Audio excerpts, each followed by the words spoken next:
The air hung heavy and still, thick with the scent of damp earth and fading chrysanthemums.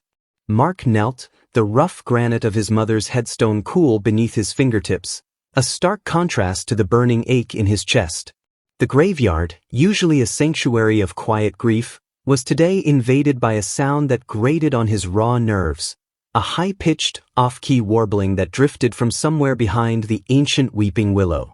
It was a child's voice, undeniably, but one utterly devoid of melody or rhythm, a relentless, tuneless assault on the solemnity of the moment. "Please, not now," he muttered, his voice hoarse with unshed tears. He closed his eyes, trying to conjure his mother's gentle smile, to feel her comforting presence. But the singing persisted, a relentless, irritating hum that burrowed into his skull. He opened his eyes, a vein throbbing in his temple. This wasn't just background noise. It was a deliberate, almost taunting interruption that he rose, his knees stiff, and stalked towards the sound, his grief momentarily eclipsed by a surge of exasperation. As he rounded the gnarled trunk of the willow, he saw her. A girl, no older than 10, with tangled, sun-streaked hair and a faded, ill-fitting dress, stood swaying slightly, her eyes closed, belting out a tuneless rendition of what sounded vaguely like a nursery rhyme. She was standing directly beside a crumbling, nameless headstone, her small, reedy voice echoing incongruously through the hallowed ground. "Hey!" Mark snapped, his voice sharper than he intended. The girl's eyes fluttered open, wide and unervingly bright, but she didn't stop singing. She merely tilted her head, a faint, unsettling smile playing on her lips. "Can you please stop? I'm trying to have a moment here." He gestured vaguely at his mother's grave, a silent plea for respect. The girl's smile widened, and her voice, if possible, grew louder, more insistent.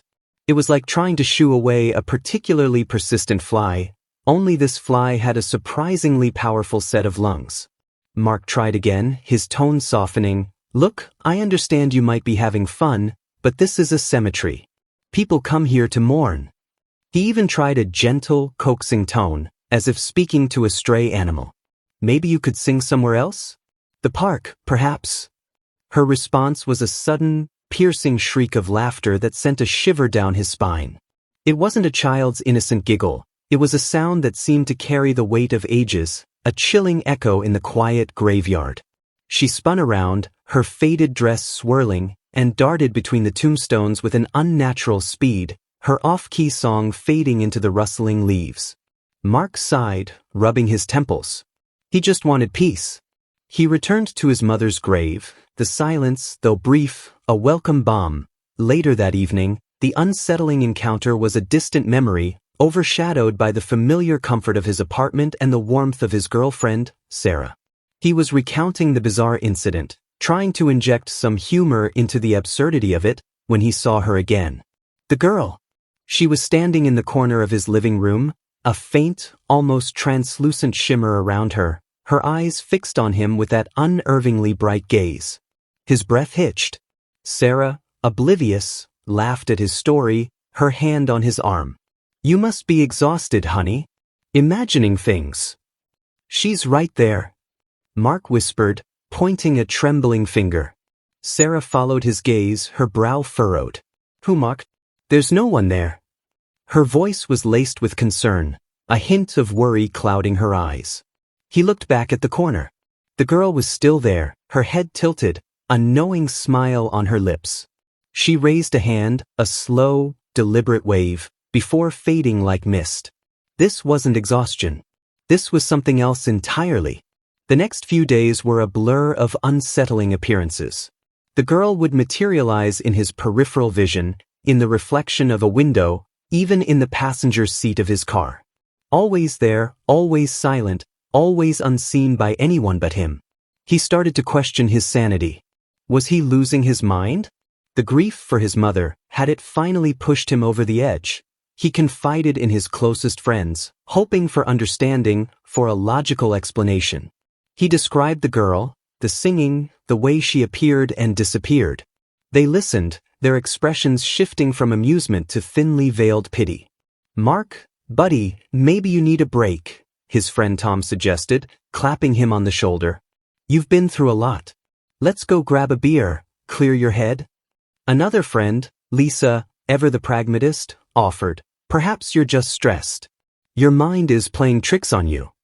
They meant well, he knew, but their words felt like a dismissal, a confirmation of his growing fear. They thought he was mad.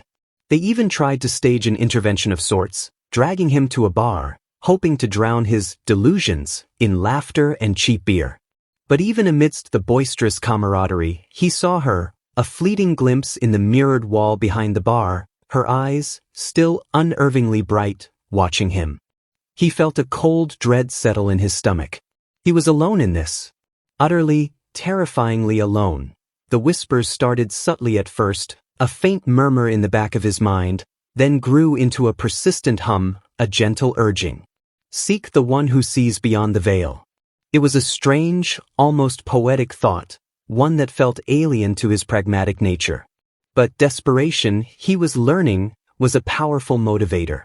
He found her tucked away in a quiet corner of the city, a small, unassuming shop overflowing with dried herbs, flickering candles, and the scent of sandalwood. A sign, hand-painted and faded, simply read, Madame Evangeline, Seer of Truths. Madame Evangeline was a woman of indeterminate age, her face a roadmap of wrinkles, her eyes a startling shade of violet that seemed to pierce right through him. She didn't offer platitudes or dismiss his fears. Instead, she listened, her gaze unwavering, as he stammered out his tale of the singing girl and the unsettling apparitions. When he finished, a profound silence filled the room, broken only by the crackle of a nearby candle. "You are not mad, Mark," she said, her voice a low, resonant hum that seemed to vibrate in his very bones. "You are awakened." She leaned forward, her eyes gleaming. "You possess a rare and ancient gift, a sensitivity to the unseen. You can see and hear those who have passed beyond the veil. The girl, she is a spirit, a lost soul seeking solace, seeking help." Mark stared, a mix of terror and a strange, dawning comprehension washing over him. A gift? He'd always considered himself a man of science, of logic. Ghosts were for movies, for campfire tales. Yet, the undeniable reality of his experiences, coupled with Madame Evangeline's calm certainty, began to chip away at his skepticism. "But why me?" he finally managed to croak. "Why is she only appearing to me?" "Because you are open," Madame Evangeline replied, a faint smile touching her lips. "Your grief, your connection to the graveyard, it has opened a channel. She recognizes your empathy, your capacity for understanding. She needs your help, Mark. And you, in turn, may find a different kind of peace by helping her." She then explained that the girl was indeed a ghost, and that she had been buried in the same graveyard as Mark's mother. She had died tragically in an accident, and in the chaos, her child had been lost. Her husband, consumed by grief, had buried her but had been unable to find their daughter. The ghost, whose name was Lily, was trapped, unable to move on until her family was reunited. The revelation was a punch to the gut, a tragic tale that resonated with his own loss. He felt a strange pull, a sense of responsibility he couldn't ignore. This wasn't just about his sanity anymore. It was about a lost soul, a broken family. He had to help her. The next time Lily appeared, it wasn't in a fleeting glimpse or a silent apparition. She stood before him, solid and shimmering, in the quiet solitude of his apartment. Her eyes, no longer unervingly bright, held a profound sadness, a desperate plea. "Mark," she whispered, her voice a soft, melancholic echo, "you understand. You feel it too, the ache of what's lost." He nodded, a lump in his throat. He did understand. Her story, as Madame Evangeline had revealed, was a tragedy that mirrored his own grief, amplifying it, giving it a new, haunting dimension. "I need your help," Lily continued, her voice gaining a fragile strength.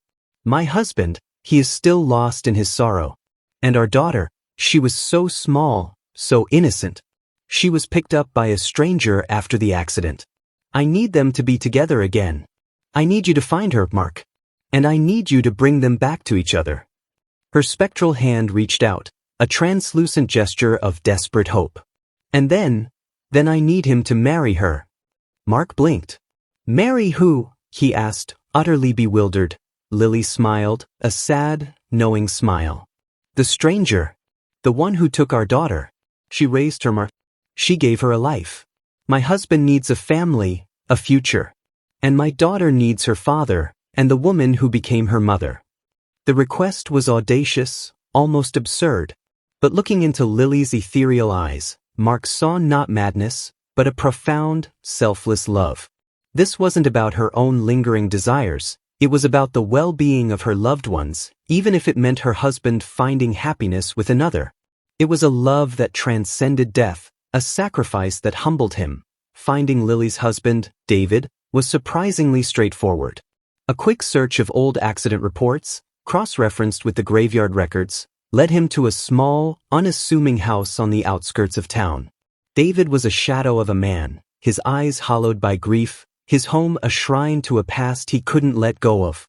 Mark, armed with the seer's cryptic advice and Lily's unwavering presence, approached him cautiously, weaving a delicate narrative about a shared connection to the graveyard, a strange dream, a feeling that something needed to be set right. He spoke of a child, a girl, who had been found near the accident site, raised by a kind woman who had taken her in. He spoke of a chance for healing, for a future.